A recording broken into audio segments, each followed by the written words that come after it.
कर्णाली के हो थाहा छ हजुरलाई?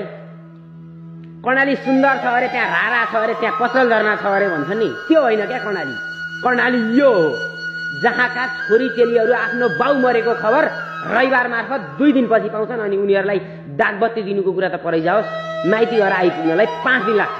न सञ्चार न यातायात। चिया समेत रोबर्टले पकाएर खाने यो 21औं शताब्दीमा पोल्ला गरे साइला दाइ चाहिँ आफ्ना छोराछोरीहरूलाई दाल त यहाँ पाउँदैन, सिस्नोमा हालेर खाने नुन ल्याउनलाई 2 दिनको उकालो बाटो आफ्ना पैतला खियाएर हिँड्छन्।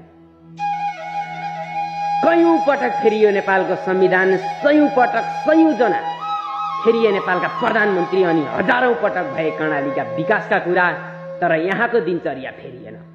यहाँका सांसदको जीवनशैली फेरियो। यहाँका स्थानीयता आइसकेपछि प्रत्येक जनप्रतिनिधिलाई यसो आफ्नो आँखाले हेर्नु होला, नजिकका जनप्रतिनिधिहरूलाई उनीहरूको दिनचर्या फेरियो, तर यहाँको दिनचर्या फेरिएन।